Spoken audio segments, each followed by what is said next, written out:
की कायद्याची अंमलबजावणी करणाऱ्या ज्या यंत्रणा आहेत त्या सक्षमपणे आणि निर्विवादपणे कोणाच्याही दबावाखाली न येता काम करणाऱ्या आपण तंटामुक्त गाव ही यंत्रणा राबवतो.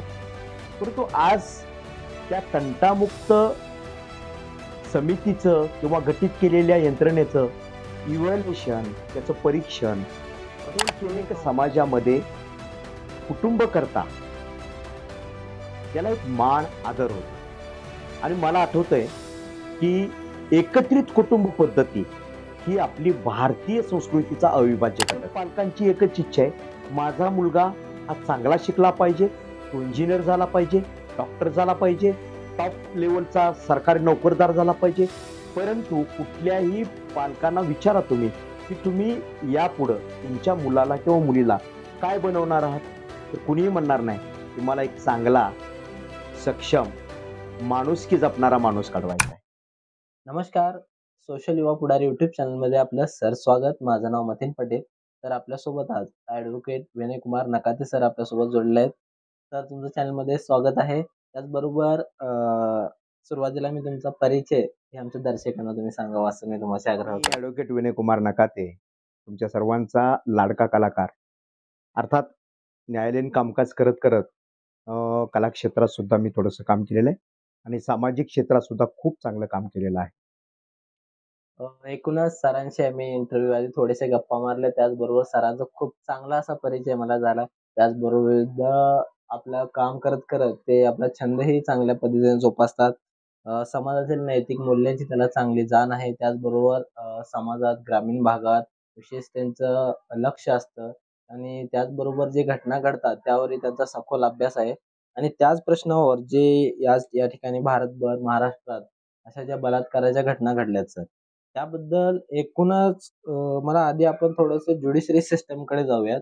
सिस्टम कसं वर्क करतं आणि त्यामध्ये किती सुधारणा करायला पाहिजे त्याबद्दल चांगला प्रश्न विचारलात तुम्ही. मला वाटतं बऱ्याच दिवसापासून महाराष्ट्रभर नव्हे नव्हे तर देशात सुद्धा या प्रश्नावरती अनेक वेळा मोठी आंदोलनं झाली, त्याचबरोबर उठाव झाले आणि घटनाही तितक्या तीव्रपणे या देशभरामध्ये घडत राहिल्या. आणि हाच प्रश्न विचारला जातो की न्यायव्यवस्था, कार्यकारी मंडळातील व्यवस्था आणि सामाजिक स्तराची जी काही व्यवस्था आहे आणि शासन स्तरावरती व्यवस्था, याच्यावरती बऱ्याच वेळेस चर्चा झाल्या. मला असं वाटतं की माझ्यापेक्षा अनेक विचारवंत, अनेक तज्ज्ञ त्या त्या क्षेत्रातले यांचे विचार आपण ऐकले असते. परंतु माझ्या ज्या काही ज्ञानाला आकलित झालेल्या आहेत, या बाबतीतच्या काही विचार मी आपल्यासमोर फक्त मांडण्याचा प्रयत्न करतोय. अर्थात हे विचार माझ्या अभ्यासातून मला अवगत झालेले आहेत. हे प्रथमतः मी माझ्या सर्व दर्शकांना सांगतो. आता आपण विचारलात की ज्युडिशरी सिस्टीम किंवा न्यायव्यवस्था या बाबतीत नेमका या जनमानसातील काय समज आहे आणि कुठल्या पद्धतीनं हे कार्य चालतंय. तुम्हाला निर्विवादपणे मी हे सांगू इच्छितो की आपल्या भारतीय संविधानाने निर्मित केलेली, उगमित केलेली आणि निर्माण झालेली ही जी काही न्यायव्यवस्था आहे ती खूप सक्षम न्यायव्यवस्था आहे. आणि प्रत्येक कायदा हा अनेक तज्ञांच्या, अनेक मतांचा आदर करून प्रत्येक गोष्टीला तापून सुलाखून तयार झालेला आहे. कायद्यातल्या प्रत्येक तरतुदी या बारकाईने जर पाहिल्या तर अगदी तंतोतंत खूप चांगल्या पद्धतीने आणि सक्षमपणे आपल्या तरतुदी आहेत. परंतु दुर्दैव या गोष्टीचं थोडंसं आहे की आपल्या लोकशाहीची जी मूल्य आहेत आणि लोकशाहीद्वारे जी निर्मित झालेली व्यवस्था आहे ती म्हणजे न्यायमंडळ, कार्यकारी मंडळ आणि कायदे मंडळ. या तीन व्यवस्था ह्या परस्पर पूरक आहेत, ज्या की एका साखळीप्रमाणे एकमेकात गुंफलेल्या आहेत. मग ह्या जर चैन असतील, एकमेकात गुंफलेल्या असतील, तर प्रत्येक कडीची ही जबाबदारी आहे ही अखंड कशी ठेवता येईल. परंतु दुर्दैवाने काय झालंय, की कार्यकारी मंडळ म्हणजे कायद्याची अंमलबजावणी करणारं जे मंडळ आहे, ते थोडंसं आपल्या महाराष्ट्र राज्य असेल किंवा देशातील इतर राज्य असतील, इथं थोडेसे कमकुवत आहेत, असं माझं वैयक्तिक म्हणणं आहे. त्याचं कारण असं आहे, की आता बघा ना, तुम्ही बऱ्याच दिवसापासून पाहताय महाराष्ट्रात जो काही प्रश्न निर्माण झाला, की बाललैंगिक शोषणाच्या हं. बाबतीतचा, खूप दुर्दैवी आहे.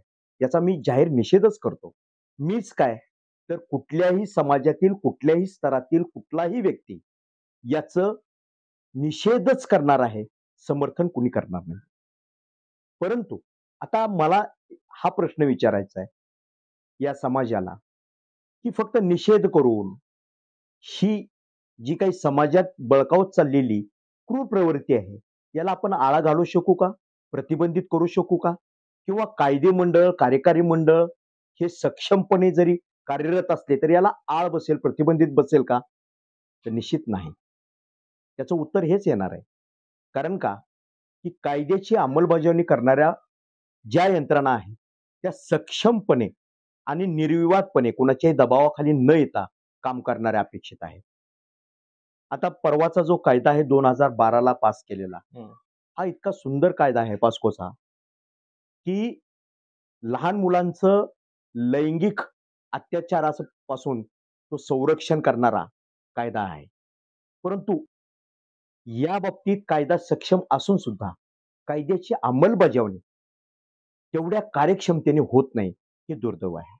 मग त्याच्यामध्ये न्यायमंडळामध्ये असलेली तरतूद, शासनाने करून दिलेली तरतूद, आता प्रत्येक न्यायालयामध्ये प्रत्येक न्यायाधीश आहेत, परंतु बऱ्याचशा न्यायालयामध्ये पूरक अशी व्यवस्था उपलब्ध आज सगळ्यात नाहीये. त्यामुळे प्रलंबित खटले जे दिसून येत आहेत, त्याची कारणं अनेक आहेत. त्याच्यावरती मी आता ओहापोह करणार नाही. की खटल्यांची संख्या प्रलंबित राहण्याची कारणं हे अनेक आहेत. त्याबाबतीत मी बोलणं उचित ठरणार नाही. परंतु की या संपूर्ण देशाच्या प्रत्येक व्यक्तीला परवाशी आमचे आदरणीय माननीय सर्वोच्च न्यायालयाचे सरन्यायाधीश साहेब चंद्रचूड साहेब यांनी जी खंत व्यक्त केली, ती खंत अगदी रास्त आहे, की या देशातील प्रत्येक व्यक्तीला अधिकार, पद पाहिजे. हं. परंतु त्या अधिकाराचा, त्या पदाची जी जबाबदारी आहे, जे कर्तव्य आहे, ते करण्यापासून ते स्वतःला बचावतायत किंवा टाळाटाळ करतायत किंवा दिरंगाई करतायत. हं. हे दुर्दैव आहे. मग ते कुठलेही क्षेत्र असो. मग ते राजकारण असो किंवा प्रशासकीय असो किंवा न्याय क्षेत्रातला असो किंवा पोलीस यंत्रणेमधला असो. म्हणून प्रत्येक व्यक्तीने आपल्या पदाचा, आपल्या कर्तव्याचा आणि आपल्या जबाबदारीचा थोडासा प्रामाणिकपणे जर उपयोग केला, तर निश्चित ही व्यवस्था आपण प्रगल्भ करू शकू आणि या समाजामध्ये यापुढे अशा घटना घडणार नाहीत किंवा त्याला आपण प्रतिबंधित निश्चित करू शकू. सर त्याचबरोबर एक महत्त्वाचा मुद्दा जास्त करून ग्रामीण भागात त्याचे शिकार आपल्याला जास्त दिसतं, की अशा घटना तर बरेच घडतात. काही उघडकीस येतात. बोटावर मोजण्याइतके आपल्याकडे उघडकीस पण काही ग्रामीण भागात आपण ग्रामीण भागात फिरला असाल, तुम्ही वकिलीच्या व्यवसायामध्ये अशा घटना बघितल्या असाल.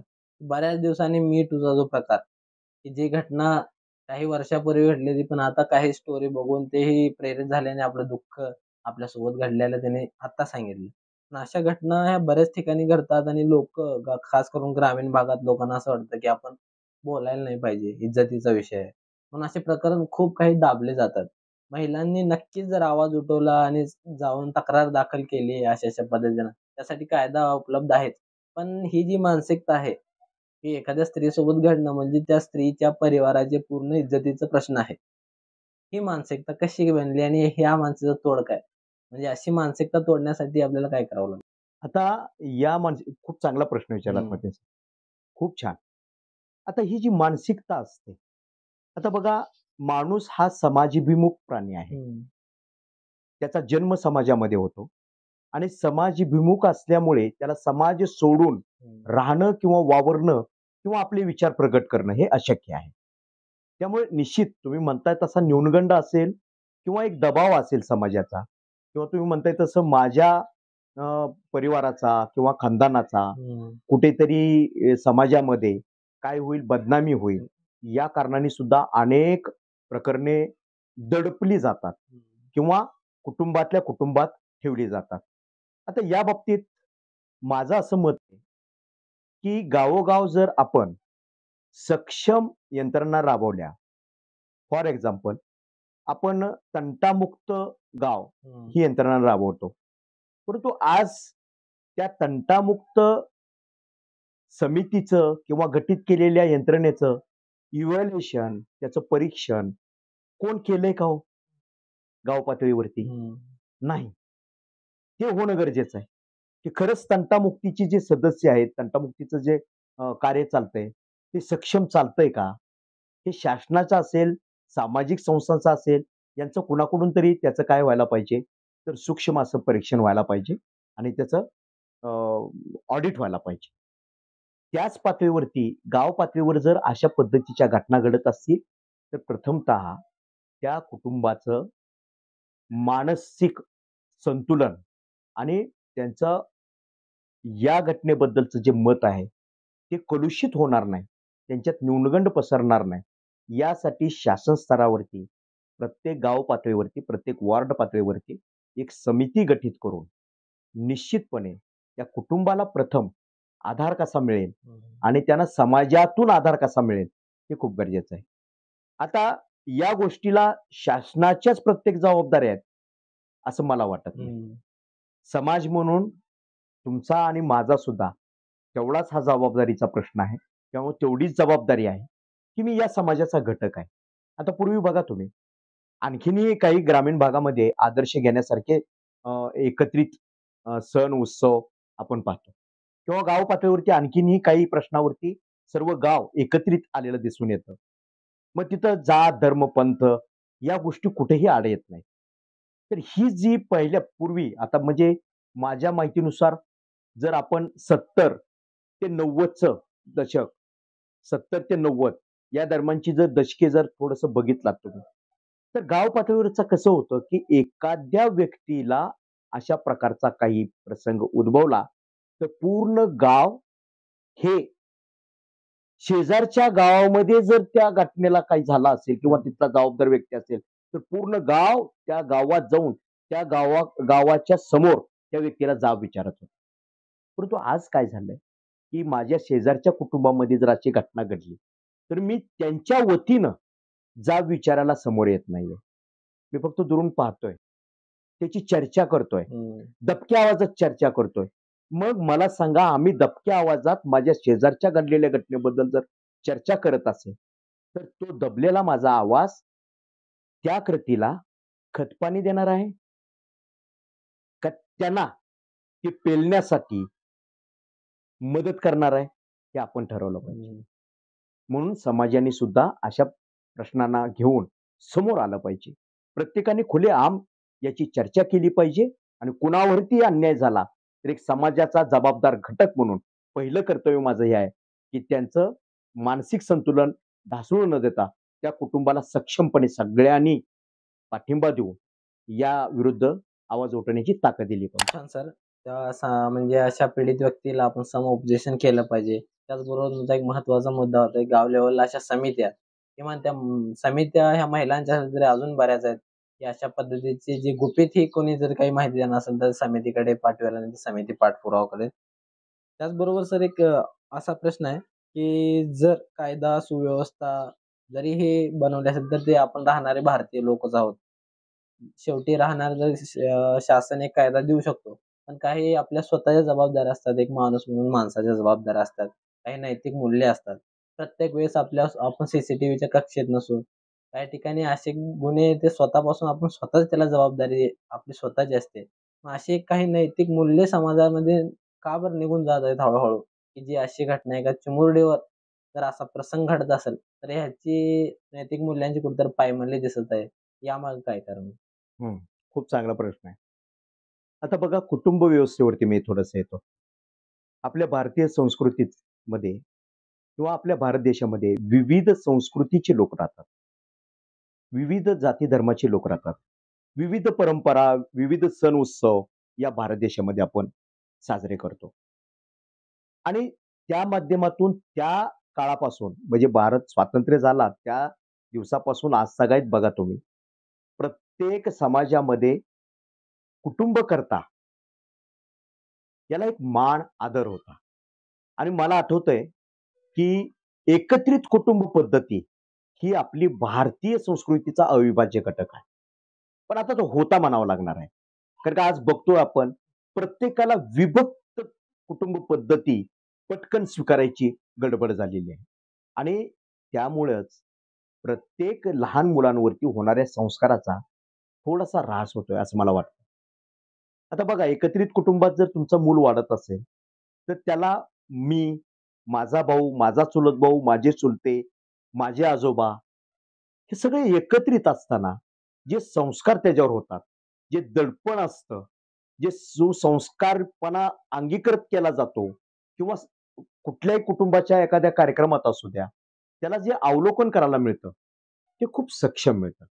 परंतु एकत्रित कुटुंब सोडून जर तुम्ही विभक्त कुटुंबात राहत असाल, तर याच्यामध्ये काय होतं, की प्रथमतः आई आणि वडील म्हणून माझी एक जबाबदारी आहे, की माझं मूल, माझा मुलगा, माझी मुलगी ही मी एक सुसंस्कारी माणूस म्हणून त्याला पुढे घडवतोय का?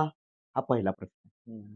प्रत्येक पालकांची एकच इच्छा आहे, माझा मुलगा हा चांगला शिकला पाहिजे, तो इंजिनिअर झाला पाहिजे, डॉक्टर झाला पाहिजे, टॉप लेव्हलचा सरकारी नोकरदार झाला पाहिजे. परंतु कुठल्याही पालकांना विचारा तुम्ही, की तुम्ही यापुढं तुमच्या मुलाला किंवा मुलीला काय बनवणार आहात? तर कुणीही म्हणणार नाही, की मला एक चांगला, सक्षम, माणुसकी जपणारा माणूस घडवायचा आहे. यामुळंच हळू-हळू आपल्या समाजातील नैतिकता, नीतिमूल्य हे ह्रास पावत चालले. म्हणून माझी विनंती आहे मतीन, हम्म. की सर्व प्रेक्षकांना, की बाबांनो, आपण एकच करूया, की आमची मुलं शिक्षण तर घेतील, पदावर जातील, त्यांच्या त्यांच्या कार्यक्षमतेनुसार ते उच्चभ्रू होतील. परंतु त्याबरोबर ते या समाजामध्ये एक चांगला माणूस म्हणून कसे जगतील, याच्यावरती नाही सर, थोडंसं लक्ष तुम्ही ठेवू. ते महत्व सांगितलं, पण लॉयर तुम्ही आहेत, पण इथे थोडासा तुम्हाला मी आर्ग्यू करतो. हं. त्याचं कारण असं आहे, की तुम्ही जे म्हणजे कुटुंब पद्धती सांगितलं, कुटुंब पद्धती अशा घटना घडल्या, की काही लोकांना आपण प्रश्न विचारले तर त्यांची उत्तर असे होते, की का असे होते? तर म्हणजे काय, ती महिला कपडे छोटे घालतात, महिला असं करतात. पण आपला भारत देश स्वतंत्र देश आहे आणि या ठिकाणी कायद्यानं, संविधानानं आपल्याला सगळी स्वतंत्रता दिलेली आहे. माणसानं माणसाशी वागताना त्याची स्वतंत्रता त्याला जे कायद्यानं, संविधानानं त्याला दिलेलं आहे. ती मुलगी एकटी राहत असो, लिव्ह इन रिलेशनशिपमध्ये असो, काहीही असो, पण ती स्वतंत्र आहे. नाही या शब्दाचा अर्थ नाहीच असा होतो. म्हणजे यातून हे एक धार्मिक लोकांना हे धार्मिक म्हणण्यापेक्षा मी त्यांना धर्मांध असं म्हणेन, की ज्या पद्धतीनं तुम्ही काही लोकांना विचारलं तर ते म्हणतील, की अशा घटना घडतात त्याचमुळं तर आम्ही मुलींना बुरख्यामध्ये ठेवतो. अशा घटना घडतात म्हणून तर आम्ही घुंगटमध्ये ठेवतो. आम्ही शाळेला नाही पाठवत. हे बघा शाळेला हॉस्टेलमध्ये पाठवलं की असं होतं मुलींना.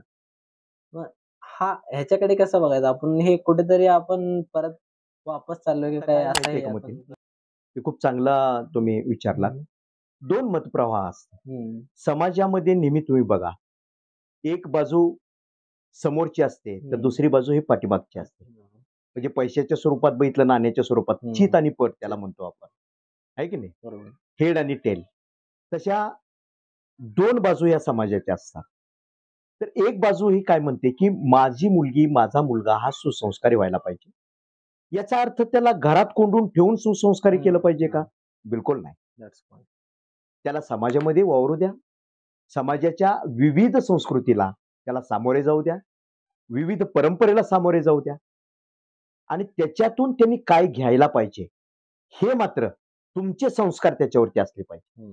की बाहेर जात असताना तू तिथून काय अवलोकित केलं पाहिजे आणि ते आत्मसात काय केलं पाहिजे, हे सुद्धा आपल्या संस्कारातून त्याला रुजवलं पाहिजे. आता पूर्वी बघा, सांघिक खेळ खेळले जायचे. हं.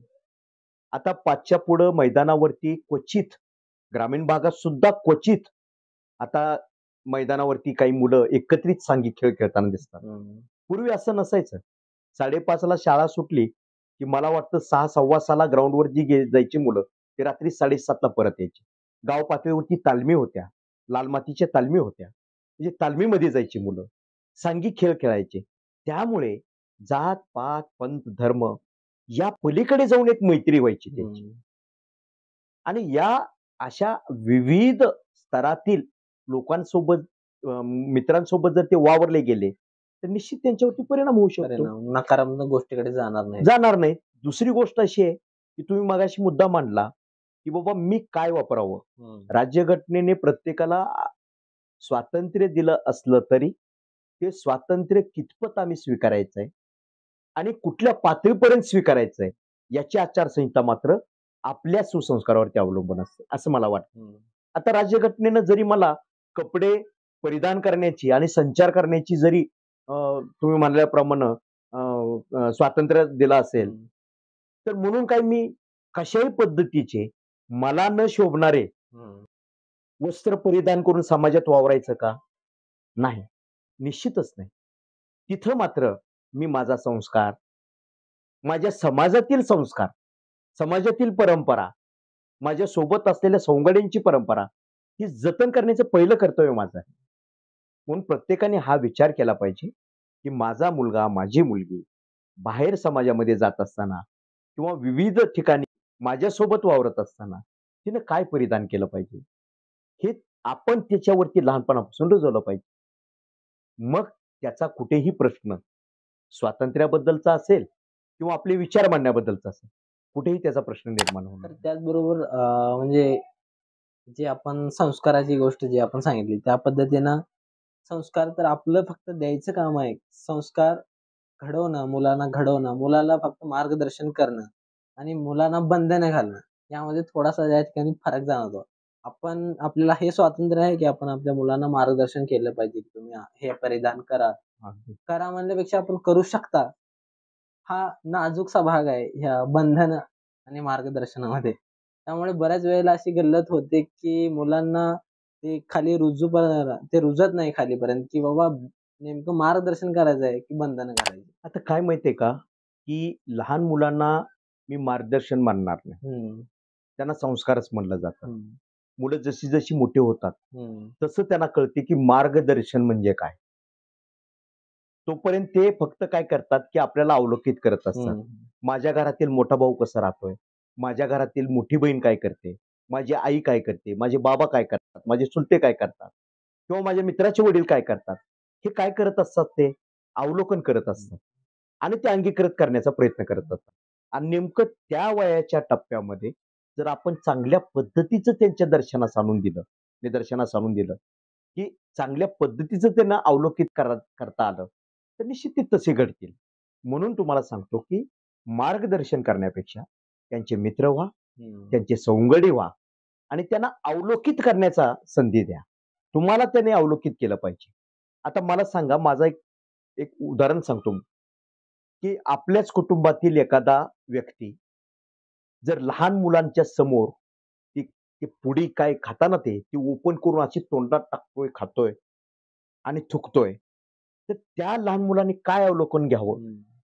म्हणून प्रत्येक समाजातील प्रत्येक घटकाची ही जबाबदारी आहे, की मी करणारी कृती माझाच मुलगा नाही, पण माझ्या शेजारचे किंवा माझ्या समाजातील इतर लोकांची जी मुलं आहेत, ती अवलोकन करतायत मला. मग मी माझी आचारसंहिता बाळगली पाहिजे. मला लहान मुलांसमोर अशा पद्धतीचं माझं प्रगटीकरण होता कामा नये. आता पूर्वीचे बघा, आमचे आजोबा असतील किंवा त्यांचे वडील असतील, हे जेवण झाल्यानंतर सगळे बसून हं, मस्त असे पान खायचे.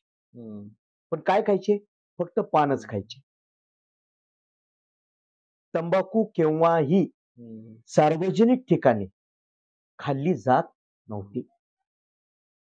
वडिलांच्या समोर मुलगा केव्हाच तुम्हाला तंबाखू खाताना दिसला नाही. परंतु आज सर्रासपणे वडिलांच्याच पुडीतली तंबाखू किंवा वडीलच शेअर करतात. हे दुर्दैव आहे. मग हा जो हा भाग छोटा आहे.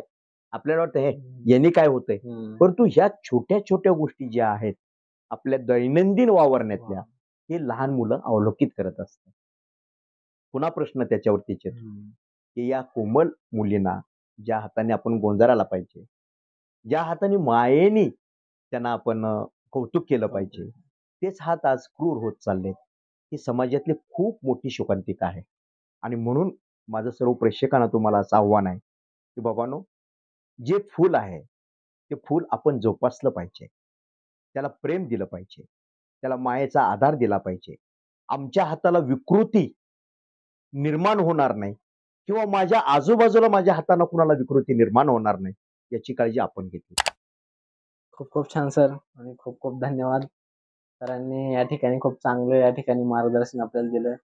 सर स्वतः लॉयर आहेत त्यातूनही त्यांचा वेळ खूपच महत्त्वाचा तरी त्यांनी वेळ दिला. सर तुम्ही आम्हाला वेळ दिलात त्यासाठी सोशल युवा पुढारीच्या वतीनं मी तुमचं आभार व्यक्त धन्यवाद. धन्यवाद. हा विषय प्रेक्षकाहो, अ, इतका कमी वेळेमध्ये मांडण्याचा हा विषय नाहीच आहे. या विषयाची घनता खूप आहे. हां. पण तरीसुद्धा या माझ्या युवा मित्रांनी इथं येऊन मला माझे विचार जे काय असतील ते मांडण्याची संधी दिली. त्याबद्दल ह्या चॅनलचं मी मनःपूर्वक आभारी आहे. फक्त जाता-जाता एवढंच सांगतो आणि तुम्हालाही सांगतो प्रेक्षकांनो, माझ्या मायबापाहो, की आपण आपल्या घरामध्ये कधीतरी सकाळी उठल्यानंतर सर्वांनी एका कवीचं सुंदर, एका गीतकाराचं सुंदर असं गीत आहे आणि ते खूप मला मनाला भावतं. उंबटू या चित्रपटातलं आहे आणि ते जर प्रत्येकाने नुसतं ऐकावंच असं मी म्हणणार नाही. ते अंगीकृत करून या समाजामध्ये जर वावरलं, तर निश्चित असे प्रश्न समाजामध्ये उद्भवणार नाही. आणि ते गीत म्हणजे हीच अमुची प्रार्थना अन हेच अमुचे मागणे, माणसाने माणसाशी माणसा समवागणे. आणि या पद्धतीने जर आपण सगळ्यांनी समाजामध्ये वावरलं, तर निश्चित पुन्हा ही वेळ आपल्यावरती येणार खूप खूप धन्यवाद सर. Thank you. आहे. नमस्कार.